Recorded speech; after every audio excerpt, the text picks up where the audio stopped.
أعوذ بالله من الشيطان الرجيم. بسم الله الرحمن الرحيم.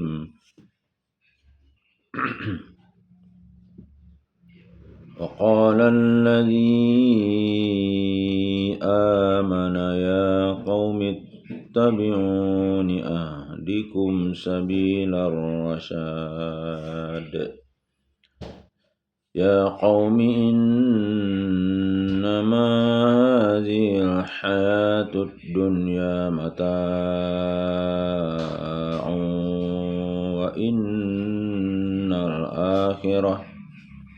وإن الآخرة هي دار القرار.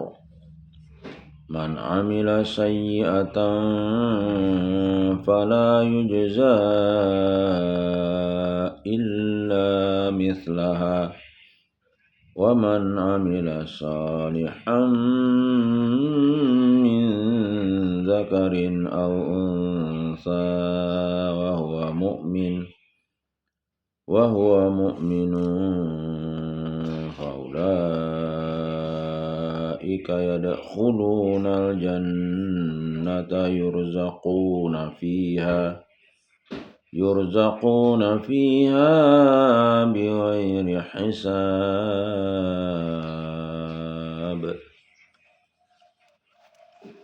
ويا قوم ما لي أدعوكم إلى النجاة وتدعونني إلى النار. تدعونني لأكفر بالله وأشرك به ما ليس لي به علم وأنا أدعوكم إلى العزيز الغفار. لا جرم أن ما تدعونني إليه ليس له دعوة في الدنيا ولا في الآخرة وأن مردنا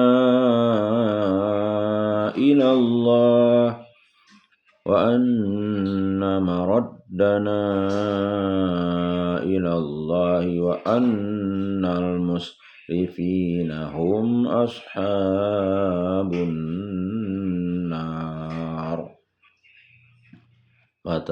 فستذكرون ما أقول لكم وأفوض أمري إلى الله إن الله بصير بالعباد. ووقاه الله سيئات ما مكروا وحاق بآل فرعون سوء العذاب. النار يعرضون عليها غدوا وعشيا ويوم تقوم الساعة أدخلوا آل فرعون أشد العذاب. وإذ يتحاجون في النار فيقول الضعفاء للذين استكبروا إنا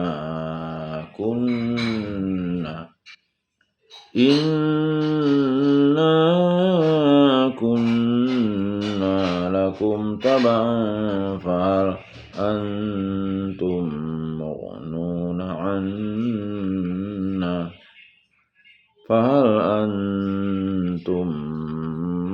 مغنون عنا نصيبا من النار. قال الذين استكبروا إنا كل فيها إن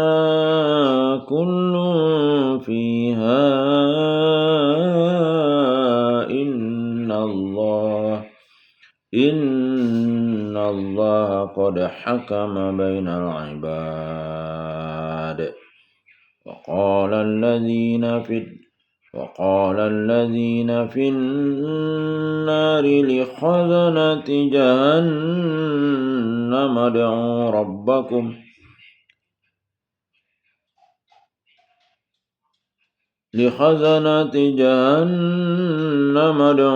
ربكم يخفف عنا يوما من العذاب.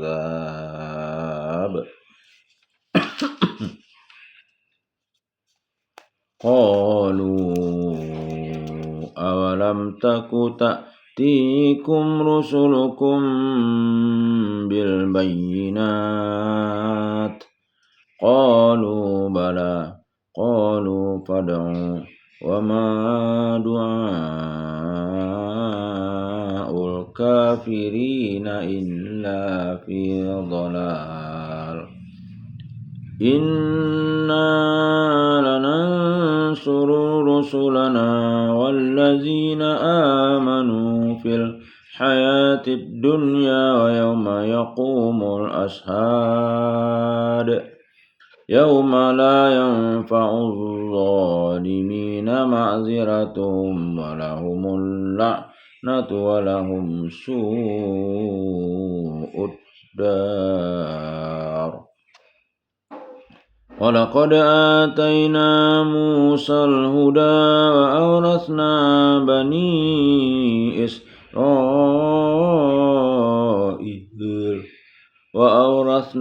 بني إسرائيل الكتاب هدى وذكرى لأولي الألباب.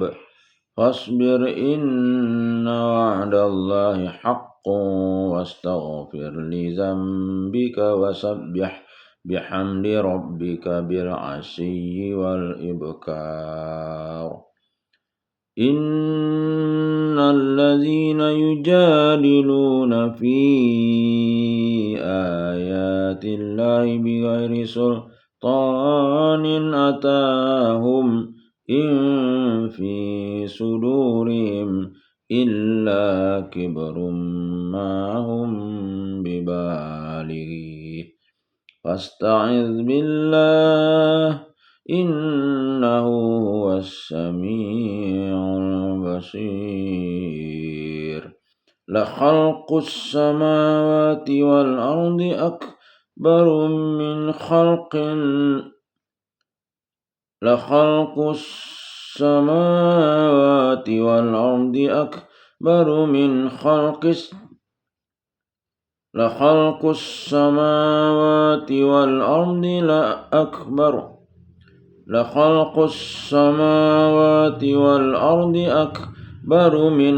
الناس ولكن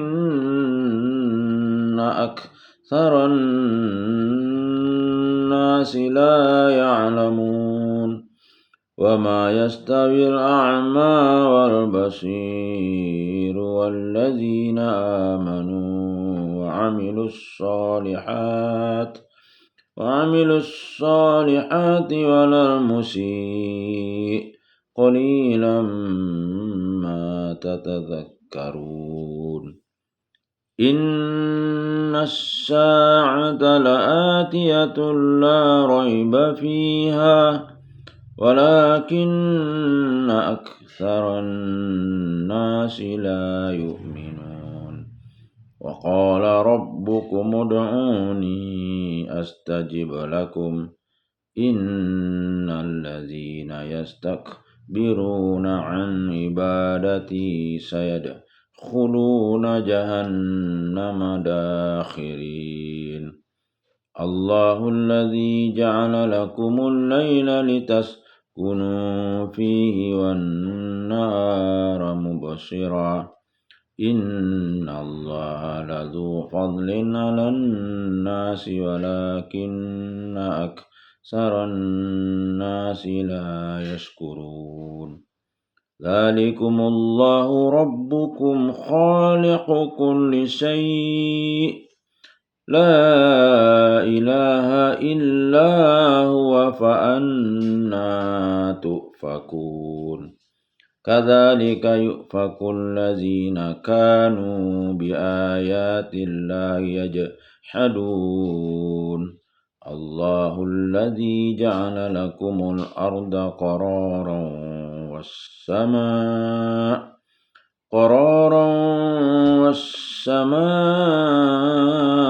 بناء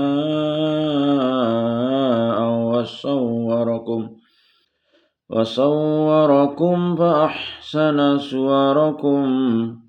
فأحسن صوركم ورزقكم من الطيبات ذلكم الله ربكم فتبارك الله رب العالمين هو الحي لا إله إلا هو فادعوه مخلصين له الدين الحمد لله رب العالمين قل إني نهيت أن أعبد الذين تدعون من دون الله لما جاءني البينات من ربي وأمرت أن أسلم لرب العالمين والذي خلقكم من تراب ثم من نطفة ثم من علقة ثم يخرجكم طفلا ثم لتبلغوا أشدكم ثم لتكونوا شيوخا ومنكم من يتوفى من قبل ولتبلغوا أجلا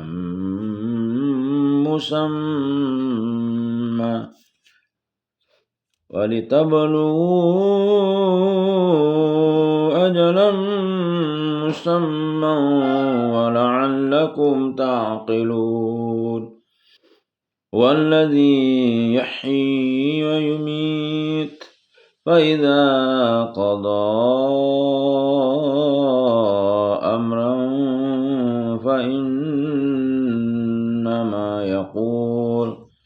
فإنما يقول له كن فيكون صدق الله العظيم.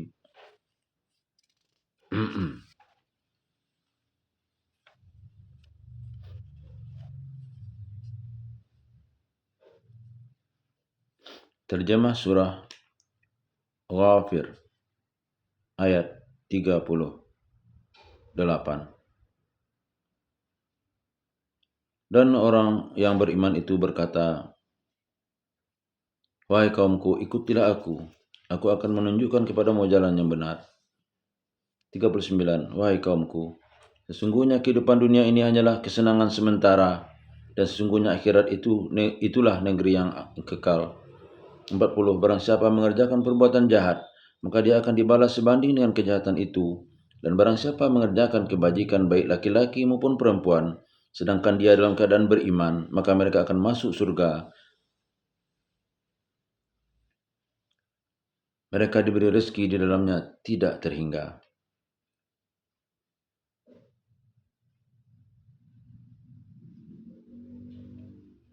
Hadis seputar ayat 38 sampai 40. Dari Aisyah radhiyallahu anha dia berkata, seorang wanita Yahudi masuk menemuinya dan berkata, kita berlindung kepada Allah dari siksa kubur. Maka Aisyah bertanya kepada Rasulullah SAW tentang hal itu. Beliau bersabda, ya, azab kubur itu benar adanya. Aisyah berkata, maka tidaklah aku melihat beliau salat, melainkan setelahnya beliau selalu berdoa berlindung dari siksa kubur. Hadis riwayat Nasai. 41. Dan wahai kaumku, bagaimanakah ini? Aku menyerumu pada keselamatan, tetapi kamu menyeruku ke neraka. 42. Mengapa kamu menyeruku agar kafir kepada Allah dan bersekutukannya dengan sesuatu yang aku tidak punya ilmu tentang itu? Padahal aku menyerumu beriman kepada yang Maha Perkasa, Maha Pengampun. 43. Telah pasti bahwa apa yang kamu serukan aku kepadanya bukanlah suatu seruan yang berguna, baik di dunia maupun di akhirat. Dan sesungguhnya tempat kembali kita pasti kepada Allah. Dan sesungguhnya orang-orang yang melampaui batas, mereka itu akan menjadi penghuni neraka. 44. Maka kelak kamu akan ingat pada apa yang kukatakan kepadamu, dan aku menyerahkan urusanku kepada Allah. Sungguh Allah Maha melihat akan hamba-hambanya. 45. Maka Allah memeliharanya dari kejahatan tipu daya mereka, sedangkan Fir'aun beserta kaumnya dikepung oleh azab yang sangat buruk. 46. Kepada mereka diperlihatkan neraka pada pagi dan petang, dan pada hari terjadinya kiamat. Lalu kepada malaikat diperintahkan, masukkanlah Fir'aun dan kaumnya ke dalam azab yang sangat keras. 47. Dan ingatlah ketika mereka berbantah-bantah dalam neraka, maka orang yang lemah berkata kepada orang yang menyombongkan diri, sesungguhnya kami dahulu adalah pengikut-pengikutmu, maka dapatkah kamu melepaskan sebagian azab api neraka yang menimpa kami? 48. Orang-orang yang menyombongkan diri menjawab, sesungguhnya kita semua sama-sama dalam neraka karena Allah telah menetapkan keputusan antara hamba-hambanya. 49. Dan orang-orang yang berada dalam neraka berkata kepada penjaga-penjaga neraka Jahannam, mohonkanlah kepada Tuhanmu agar dia meringankan azab atas kami sehari saja. Hadis seputar ayat 42. Dari Abu Hurairah radhiyallahu anhu, Rasulullah SAW bersabda, sesungguhnya Allah ridha dengan tiga hal dan murka dengan tiga hal. Dia ridha dengan kalian dalam menyembahnya dan tidak menyekutukan Allah, berpegang dengan tali Allah dan tidak berpecah belah, dan menasihati para pemimpin kalian. Hadis riwayat Muslim. Ayat 43. Dari Khawlah al-Ansariyah radhiyallahu anha, Rasulullah SAW bersabda, sesungguhnya orang yang menggunakan harta Allah Subhanahu wa taala tidak dengan cara yang hak, maka pada hari kiamat nanti bagi mereka adalah neraka. Hadis riwayat Bukhari. Ayat 44. Dari Abu Hurairah radhiyallahu anhu, ia berkata, Rasulullah SAW bersabda, wahai sekalian manusia, sesungguhnya Allah baik dan tidak menerima kecuali yang baik. Dan sungguhnya Allah memerintahkan orang yang beriman dengan apa yang dia telah perintahkan kepada para rasul. Allah berfirman, hai rasul-rasul, makanlah dari makanan yang baik-baik dan kerjakanlah amal yang soleh. Sesungguhnya aku Maha mengetahui apa yang kamu kerjakan. Hadis riwayat Muslim. Ayat 49. Dari Ummu Salamah radhiyallahu an, istri Nabi SAW, Rasulullah SAW bersabda, orang yang minum dengan wadah yang terbuat dari perak sesungguhnya menggelegak dalam perutnya api neraka Jahannam. Hadis riwayat Muslim. Ayat 50. Maka penjaga-penjaga Jahannam berkata, apakah Rasul-Rasul belum datang kepadamu dengan membawa bukti-bukti yang nyata? Mereka menjawab, benar, telah datang. Penjaga-penjaga Jahannam berkata, berdoalah kamu sendiri, namun doa orang kafir itu sia-sia belaka. 51. Sesungguhnya kami akan menolong Rasul-Rasul kami dan orang-orang yang beriman dalam kehidupan dunia dan pada hari tampilnya para saksi hari kiamat. 52. Yaitu hari ketika permintaan maaf tidak berguna bagi orang-orang zalim dan mereka mendapat laknat dan tempat tinggal yang buruk. 53. Dan sungguh kami telah memberikan petunjuk kepada Musa dan mewariskan kitab Taurat kepada Bani Israel. 54. Untuk menjadi petunjuk dan peringatan bagi orang-orang yang berpikiran sehat. 55. Maka bersabarlah kamu, sesungguhnya janji Allah itu benar, dan mohonkanlah ampunan untuk dosamu dan bertasbihlah seraya memuji Tuhanmu pada waktu petang dan pagi. 56. Sesungguhnya orang-orang yang memperdebatkan ayat-ayat Allah tanpa alasan bukti yang sampai kepada mereka, yang ada dalam dada mereka hanyalah keinginan akan kebesaran yang tidak akan mereka capai. Maka mintalah perlindungan kepada Allah. Sungguh dia Maha mendengar, Maha melihat. 57. Sungguh penciptaan langit dan bumi itu lebih besar daripada penciptaan manusia, tetapi kebanyakan manusia tidak mengetahui. 58. Dan tidak sama orang yang buta dengan orang yang melihat, dan tidak sama pula orang-orang yang beriman dan mengerjakan kebajikan dengan orang-orang yang berbuat kejahatan. Hanya sedikit sekali yang kamu ambil pelajaran. Hadis seputar ayat 55. Dari Abu Bakar radhiyallahu an Rasulullah sallallahu alaihi wasallam bersabda, tidak akan sia-sia istighfar walaupun diulang perbuatan itu 70 kali dalam sehari. Hadis riwayat Abu Daud dan Tirmizi. 2. Dari Abu Hurairah radhiyallahu an Rasulullah sallallahu alaihi wasallam bersabda, siapa yang pada tiap-tiap usai salat bertasbih membaca subhanallah 33 kali, bertahmid dengan membaca alhamdulillah 33 kali dan bertakbir dengan membaca Allahu akbar 33 kali, maka jumlahnya 99 kali, lalu menyempurnakan menjadi 100 dengan bacaan la ilaha illallah wahdahu la syarikalah lahul mulku wa lahul hamdu wa huwa ala kulli syai'in qadir. Tidak ada Tuhan selain Allah yang Maha Esa, tiada sekutu baginya kerajaan dan segala puji, dan Dia Maha Kuasa atas segala sesuatu, maka diampunilah kesalahan-kesalahannya walaupun kesalahannya sebanyak buih lautan. Hadis riwayat Muslim. 59. Sesungguhnya hari kiamat pasti akan datang. Tidak ada keraguan tentangnya, tetapi kebanyakan manusia tidak beriman. 60. Dan Tuhanmu berfirman, berdoalah kepadaku, niscaya akan aku perkenankan bagimu. Sesungguhnya orang-orang yang sombong yang tidak mau menyembahku akan masuk neraka jahanam dalam keadaan hina dina. 61. Allah lah yang menjadikan malam untukmu agar kamu beristirahat padanya dan menjadikan siang terang benderang. Sungguh Allah benar-benar memiliki karunia yang dilimpahkan kepada manusia, tetapi kebanyakan manusia tidak bersyukur. 62. Demikianlah Allah Tuhanmu, pencipta segala sesuatu. Tidak ada Tuhan selain Dia, maka bagaimana kamu dapat dipalingkan? 63. Demikianlah orang-orang yang selalu mengingkari ayat-ayat Allah dipalingkan. 64. Allah lah yang menjadikan bumi untukmu sebagai tempat menetap dan langit sebagai atap, dan membentukmu lalu memperindah rupamu serta memberimu rezeki dari yang baik-baik. Demikianlah Allah Tuhanmu, Maha Suci Allah, Tuhan seluruh alam. 65. Dialah yang hidup kekal, tidak ada Tuhan selain Dia, maka sembahlah Dia dengan tulus ikhlas beragama kepadanya. Segala puji bagi Allah, Tuhan seluruh alam. 66. Katakanlah Muhammad, sungguh aku dilarang menyembah sembahan yang kamu sembah selain Allah, setelah datang kepadaku keterangan-keterangan dari Tuhanku, dan aku diperintahkan agar berserah diri kepada Tuhan seluruh alam. Hadis seputar ayat 60.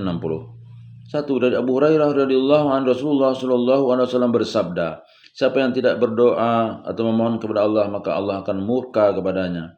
Hadis riwayat Ibnu Abi Syaibah, Hakim dan Ahmad. 2. Dari Nu'man bin Bashir radhiyallahu an Rasulullah sallallahu alaihi wasallam bersabda, sesungguhnya doa adalah ibadah. Lalu beliau membaca firman Allah Subhanahu wa taala, dan Tuhanmu berfirman, berdoalah kepadaku, niscaya akan kuperkenankan bagimu. Sesungguhnya orang-orang yang menyombongkan diri dari menyembahku akan masuk neraka jahanam dalam keadaan hina dina. Quran Surat Ghafir ayat 60. Hadis riwayat Bukhari dan Abu Daud. 3. Dari Abu Hurairah radhiyallahu an Rasulullah sallallahu alaihi wasallam bersabda, tidak akan masuk surga siapa yang dalam hatinya ada sebiji sawi kesombongan. Hadis riwayat Muslim. Ayat 64. Dari Abu Musa al-Asy'ari radhiyallahu an Rasulullah sallallahu alaihi wasallam bersabda, tidak ada seorang pun yang sanggup bersabar terhadap hinaan yang ia dengar daripada Allah. Sesungguhnya mereka telah menghina Allah dengan menjadikan anak baginya, tetapi meskipun demikian Dia tetap memberi mereka rezeki dan memaafkan mereka. Hadis riwayat Muslim dan Ahmad. 67. Dialah yang menciptakanmu dari tanah, kemudian dari setetes mani, lalu dari segumpal darah. Kemudian kamu dilahirkan sebagai seorang anak, kemudian dibiarkan kamu sampai dewasa, lalu menjadi tua. Namun di antara kamu ada yang dimatikan sebelum itu. Kami berbuat demikian agar kamu sampai pada kurun waktu yang ditentukan agar kamu mengerti. Dialah yang menghidupkan dan mematikan. Maka apabila Dia hendak menetapkan sesuatu urusan, Dia hanya berkata padanya, jadilah, maka jadilah sesuatu itu. Hadis seputar ayat 67. Dari Huzaifah bin Asid al-Ghifari, ia berkata, aku mendengar Rasulullah sallallahu alaihi wasallam bersabda, sesungguhnya air mani menetap di dalam rahim selama 40 malam, lalu turunlah malaikat membentuknya atas perintah Allah Subhanahu wa taala. Hadis riwayat Muslim. Billahi taufiq wal hidayah. Assalamualaikum warahmatullahi wabarakatuh.